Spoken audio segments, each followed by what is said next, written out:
তুমি কি কখনো ভেবেছ পৃথিবীর সবচেয়ে বড় সমুদ্র প্রশান্ত মহাসাগর আসলে কিভাবে সৃষ্টি হয়েছে? আজ থেকে কোটি কোটি বছর আগে এই পৃথিবীর চেহারাটাই ছিল সম্পূর্ণ ভিন্ন।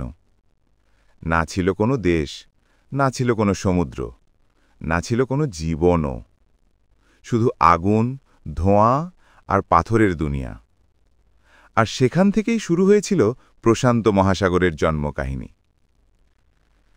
প্রায় 4.5 বিলিয়ন বছর আগে পৃথিবী ছিল এক গরম আগ্নেয়গোলক।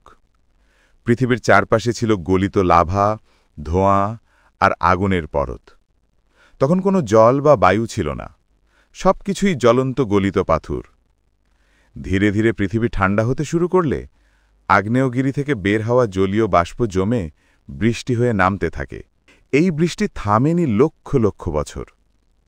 পৃথিবী জুড়ে এক টানা ঝরেছিল বৃষ্টি, এবং সেই বৃষ্টির পানিই জমে গিয়ে তৈরি করে প্রথম প্রাচীন মহাসাগর।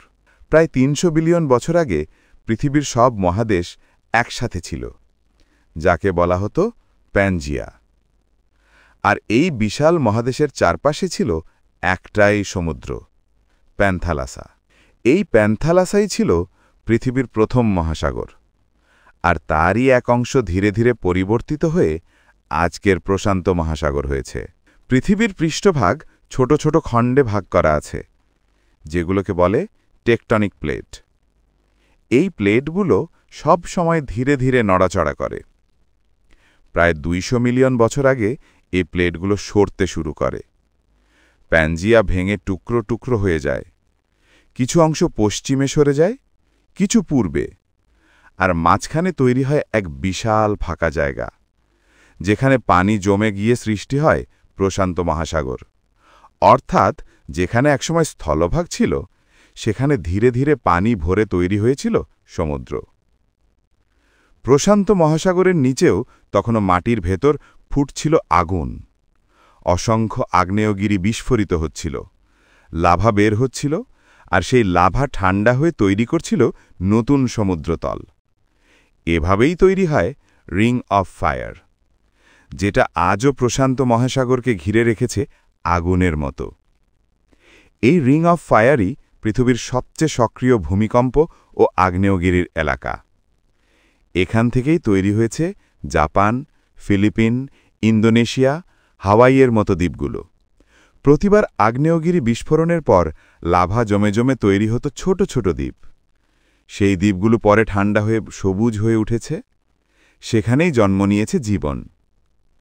তুমি এখন যে হাওয়াই দ্বীপপুঞ্জ, ফিজি, টোঙ্গা, সামোয়া দেখো, সবই আসলে প্রশান্ত মহাসাগরের আগ্নেয় সন্তান।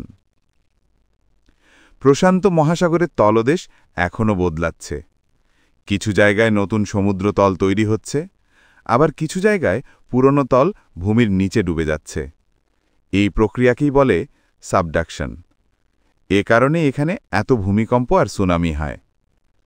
এই প্রক্রিয়ার ফলেই সৃষ্টি হয়েছে পৃথিবীর সবচেয়ে গভীর স্থান, মারিয়ানা ট্রেঞ্চ, যা প্রশান্ত মহাসাগরের তলদেশে অবস্থিত। তুমি এখন যে প্রশান্ত মহাসাগর দেখছ, সে কিন্তু এখনও বদলে যাচ্ছে ধীরে ধীরে। প্রতিদিন প্লেটগুলো সামান্য সরছে, নতুন দ্বীপ উঠছে, পুরনো কিছু ডুবছে।